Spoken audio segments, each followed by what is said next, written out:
Good morning everyone. आज हम लोग KVS pedagogy PRT TGT PGT के लिए लेकर आए हैं, जिसमें मैं कुछ एमसीक्यू प्रैक्टिस लेकर आई हूँ, जिसको हम लोग प्रैक्टिस करेंगे और देखेंगे कि उसमें कितना मार्क्स आ रहा है। आप लोग भी कमेंट करके ज़रूर बताएंगे कि आप लोगों को मैंने जितने भी क्वेश्चन लिए हैं उसमें से कितने सही हुए हैं या कितने गलत हुए हैं, या आप किस टॉपिक को समझ पा रहे हैं या आप कहाँ पे नहीं समझ पा रहे हैं। आप वो टॉपिक बताएंगे, मैं उस पर वीडियो लाने की ज़रूर कोशिश करूँगी। तो बिना देर किए शुरू करते हैं अपने पहले क्वेश्चन के साथ। तो देखिए, हमारा पहला क्वेश्चन है, which of the following are important barriers in the equalization of educational opportunity. मतलब जो एजुकेशनल अपॉर्चुनिटी देने में कौन सा बैरियर है।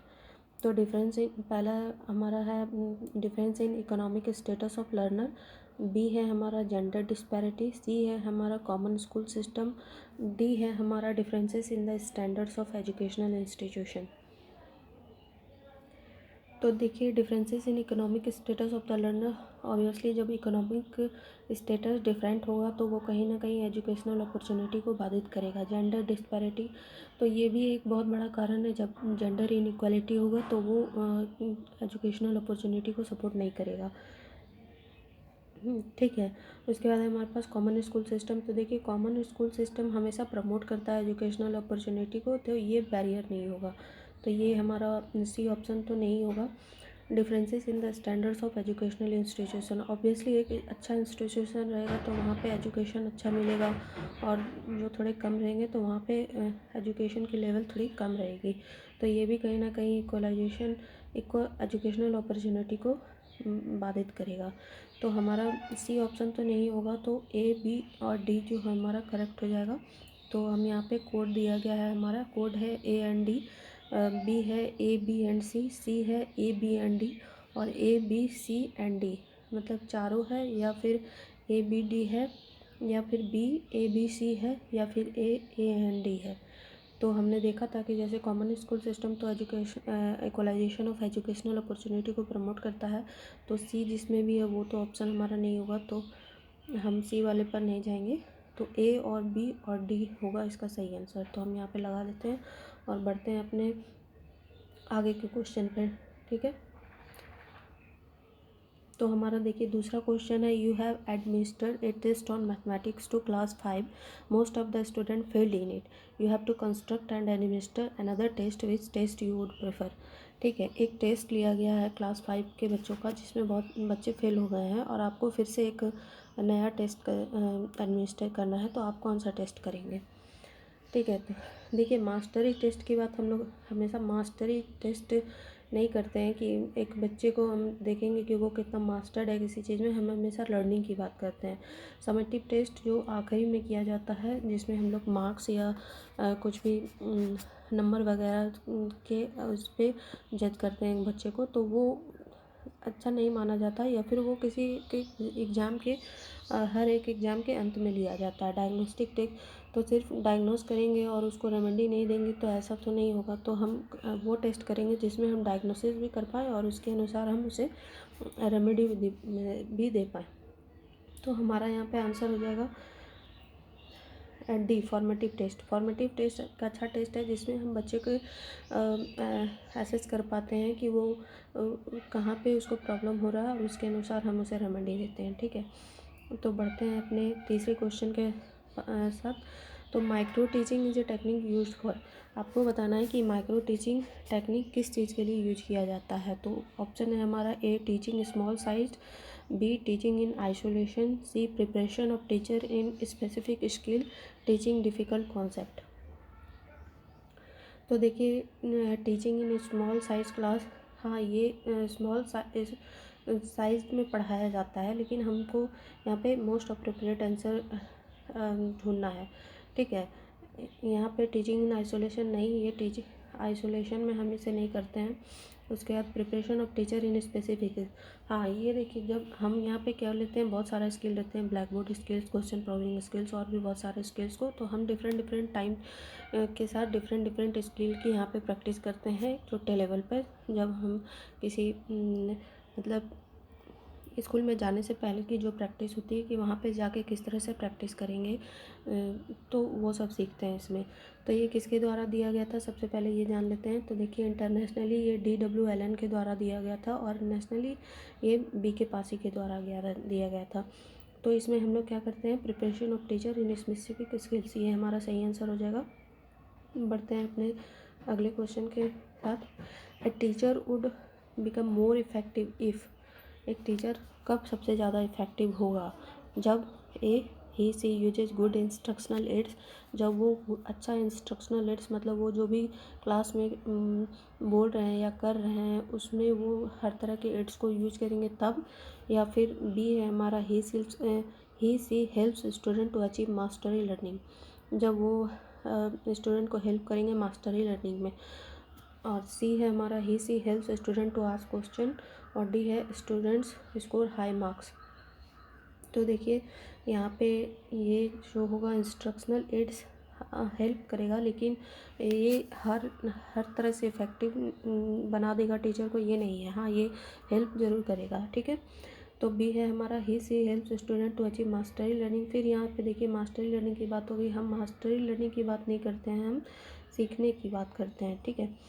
हम सीखने की बात करते हैं, मास्टरी लर्निंग की बात नहीं करते हैं। अब he she helps student to ask question, हाँ तो ये ऑप्शन सही हो जाएगा। क्यों? क्योंकि जब हम एक बच्चे को अवसर देते हैं कि वो डिफरेंट टाइप के क्वेश्चन पूछे, तो हर एक बच्चा अपने अपने अनुसार डिफरेंट टाइप के क्वेश्चन पूछता है, जिससे कि एक टीचर को भी एक ब्रॉडर स्कोप मिलता है उस क्वेश्चन का आंसर देने के लिए। तो टीचर भी कहीं ना कहीं उसके के लिए हर वो प्रयास करता है जिससे वो बच्चे को समझा पाए। तो ये टीचर को बहुत अच्छे तरीके से इफ़ेक्टिव बनाता है, ठीक है। बढ़ते हैं हमारे 5वें क्वेश्चन के साथ। The concept of IEP individualized education plan is not based on the idea of, individualized education plan जो है वो किस आइडिया पे बेस्ड नहीं है। Current strength of the learner, B individual goals to achieve, C use of cooperative learning strategy, D separating children on the basis of ability grouping. तो देखिए individualised education plan जो है वो स्पेशल बच्चों के लिए लाया गया था, जो इंक्लूसिवनेस की बात करता है, इसमें सेपरेशन की बात नहीं करते हैं।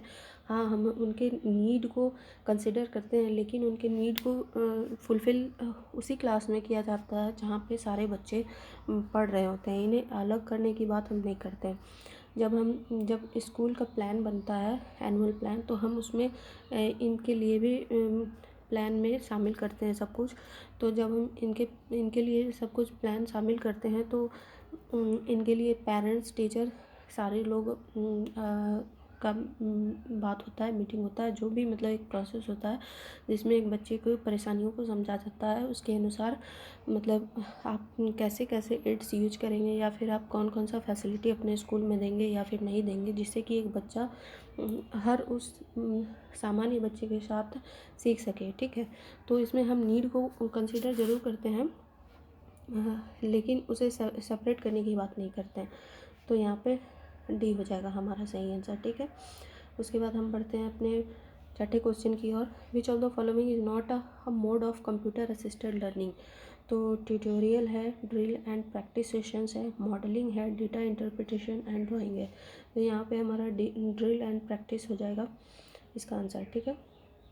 उसके बाद है हमारा what are the causes of abnormal development, मतलब एक सामान्य डेवलपमेंट ना होके एक डेवलपमेंट आपका एबनॉर्मल क्यों हो जाता है, क्यों, और कौन कौन सा कारण है जिसकी वजह से वो एबनॉर्मल डेवलपमेंट कहलाता है। तो देखिए कोई इंटरनल फैक्टर, बिल्कुल किसी भी इंटरनल फैक्टर के कारण एबनॉर्मल डेवलपमेंट हो सकता है। बी एक्सटर्नल फैक्टर, तो हाँ बिल्कुल एक्सटर्नल फैक्टर, और ऑर्गेनिक मतलब जो नेचुरल है तो वो तो होएगा ही। तो यहाँ पे हमारा आंसर क्या हो जाएगा, D all of the above, ठीक है। बढ़ते हैं हमारे अगले क्वेश्चन की ओर।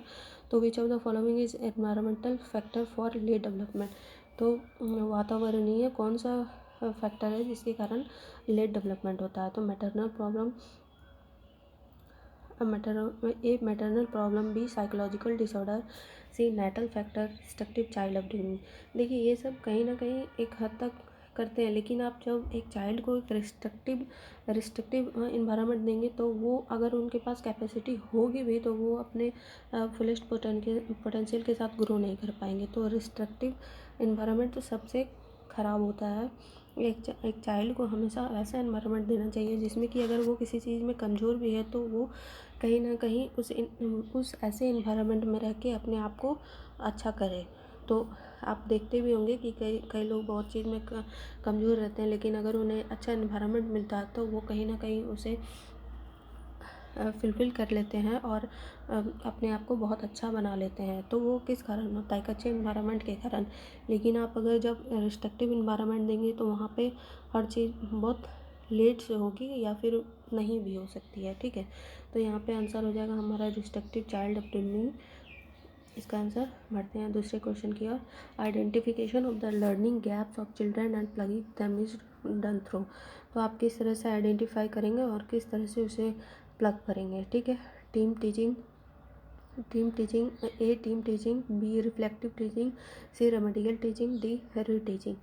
तो इसका आंसर हो जाएगा हमारे पास डी सी रेमेडियल टीचिंग, ठीक है।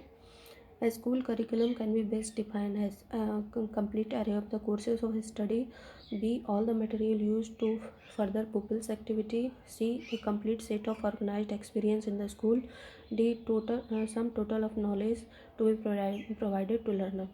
तो देखिए एक करिकुलम क्या होता है, वो सिर्फ एक सब्जेक्ट नहीं होता है, कंटेंट नहीं होता है, एक सिर्फ एक ऑर्गेनाइज्ड एक्सपीरियंस नहीं होता है, sum total knowledge provided to the, ये भी नहीं होता है। तो वो क्या होता है? कंप्लीट है ऑफ द कोर्स। एक कोर्स के अंदर आप, अब जब हम एक कोर्स को किसी इंस्टीट्यूट में रखेंगे या फिर उसको रन करने की बात करेंगे तो उस कोर्स में देखिए क्या होगा। एक तो हमारे पास वो ओवरऑल कोर्स होगा, उसके बाद उसमें कंटेंट होगा, उसमें यूनिट होगा, उसके अनुसार कौन कौन सा हम एक्टिविटी कराएंगे वो इंक्लूड होगा, उसको अरेंज करने में क्या क्या ज़रूरत पड़ेगी वो होगा, कौन सा करिकुलर एक्टिविटीज़ को करिकुलर एक्टिविटी स्टूडेंट कैसे सीखेंगे, क्लास में कैसे सीखेंगे या फिर बाहर कैसे रिफ्लेक्ट करेंगे। तो मतलब कंप्लीट कोर्स में ही हमने सब कुछ ऐड कर दिया, ठीक है। तो यहाँ पे इसका आंसर ए हो जाएगा हमारा। तो ये कुछ क्वेश्चन थे आज के जो प्रीवियस ईयर के क्वेश्चन है। आप लोग इसे ज़रूर से ज़रूर करें और कमेंट बॉक्स में ज़रूर बताएं कि आपने कितना सही किया है। और अगर आपको किसी टॉपिक पे कुछ प्रॉब्लम आ रही है तो आप कमेंट में ज़रूर लिखेंगे, मैं उस पर वीडियो लाऊंगी, ठीक है। तो थैंक्स फॉर योर वाचिंग, ठीक है। तो मिलते हैं अपने नेक्स्ट वीडियो के साथ। कीप ऑन वाचिंग, ठीक है। Thank you.